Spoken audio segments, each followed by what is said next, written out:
Bonjour à toutes, bonjour à tous, bienvenue pour cette nouvelle vidéo. Ça y est, je prends le risque, j'exploite des nouvelles possibilités. Alors vous allez me dire, qu'est-ce que tu as encore trouvé? Oui, ben en fait mes amis, je vais tester l'aripiprazole, enfin du moins j'ai fait ma première prise ce matin. J'ai rien constaté d'énorme pour l'instant, j'ai pu faire mon sport avec à peu près le même style d'énergie, assez dynamique. Je l'ai pris juste avant de faire le sport, en fait, sachant que normalement, le summum du médicament, alors aripiprazole, c'est Abilify, pour ceux qui, voilà, ne le savaient pas. Pour la petite histoire, il se trouve que ça fait depuis 2012 que je prends du Soliant, donc amylsulpride. Et le problème, c'est que ça a généré un taux de prolactine élevé. Enfin, supérieur à la normale. Voilà, 2 à 3 fois supérieur à la normale. Alors, ça peut générer du stress, insomnie ou sommeil profond. Enfin, j'en sais rien. C'est un bordel, le cerveau. C'est vrai que c'est un bordel, les amis. Et donc, je dis, pour rééquilibrer tout ça, tout en continuant à garder les aspects positifs du Soliant, bah, prendre Abilify. Voilà. Et donc j'ai fait une prise ce matin parce que le truc qui m'emmerde un peu, c'est que ça peut causer des insomnies. Donc ça me bloque, ça me donnait des appréhensions à le prendre. Euh, Bah ça m'emmerdait plus qu'autre chose, quoi. Parce que si je dors pas, je vois pas les bénéfices d'un médicament, étant donné qu'on va être complètement crevé. Donc je sais que si ça le fait pas, tu serais quelques nuits j'aurais quelques nuits agitées.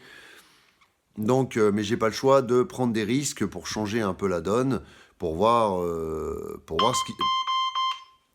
ce qui se passe. Donc, risque mesuré quand même, parce que bon, bah, c'est une première prise ce matin. Voilà. Euh, Désolé, voilà. Une première prise ce matin et bah, je sais pas, je suis un peu dans l'inconnu. Alors, j'ai regardé. La complémentarité entre le Soliant et l'Abilify, donc l'amylsupride et le ripiprazole, ou un truc comme ça, hein, pour leur nom générique. Voilà. A priori, ça donne des bonnes choses. Voilà. Il n'y a pas de retour des troubles et tout ça psychique. Normalement, il n'y a pas d'aggravation, il n'y a pas de. Mais par contre, vous allez peut-être me découvrir si je continuais à le prendre, peut-être dans un état un peu plus différent.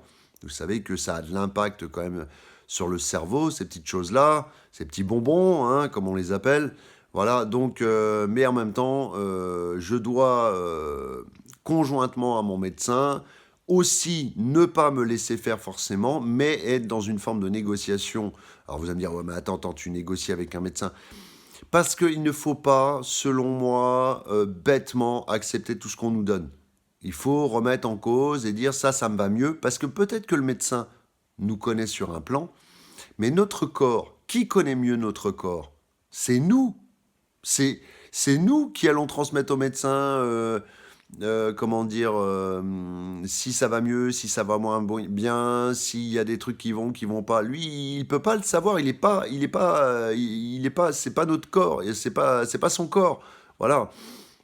Donc c'est pour ça que je dis conjointement avec un médecin.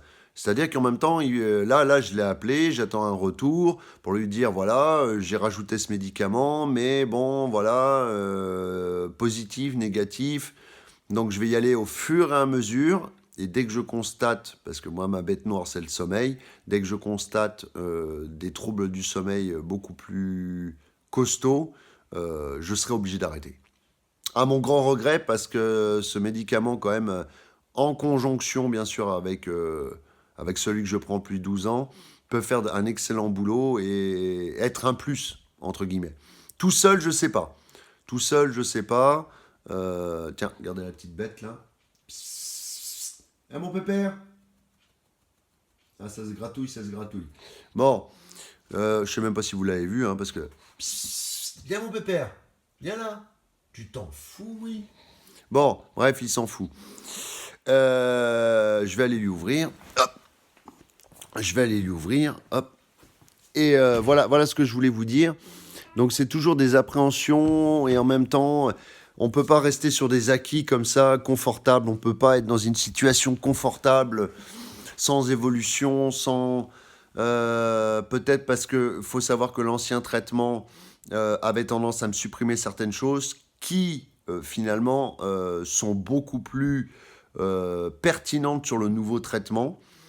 Il fait une balance, en fait, le nouveau traitement entre dopamine et sérotonine, alors que l'autre, il bouchait la dopamine purement et simplement. Voilà. Donc, finalement, ça peut donner des bons résultats. Dans mon évolution aussi personnelle, parce que si je vais mieux, encore mieux que je l'ai été jusqu'à présent, c'est le top, quoi. C'est le top, mes amis. Voilà. Donc, a priori, au niveau fatigue, énergie et tout ça, j'ai constaté peut-être une légère meilleure récupération après le sport, plus d'énergie, presque pour pouvoir attaquer. Ça, c'est pas très bon signe. Alors, c'est bon signe pour l'énergie, mais c'est moins bon signe pour le sommeil ce soir. Donc, je vous tiens au courant si je continue cette prise ou pas. Mais si ça procure vraiment des troubles du sommeil, je pense que c'est ça qui va me faire bazarder le truc. Dommage, parce que c'est un régulateur aussi de la prolactine. C'est-à-dire que l'autre, il l'a fait augmenter, mais lui, il la régule. Il a même tendance, il a été prouvé dans des études en ajoutant ces deux médicaments-là, que ça réduisait vraiment drastiquement le taux de prolactine, et ça m'arrange bien. Pour plein de choses, voilà, pour plein de choses. Donc, voilà, c'est un médicament pour contrebalancer un autre, mais tout en gardant des effets positifs des deux. Ouais, je sais, c'est une chimie, c'est un peu jouer à l'apprenti sorcier, mais bon, on n'a pas trop le choix. Voilà. Je vous laisse, mes amis, et je vous dis à bientôt pour une prochaine vidéo. Au revoir.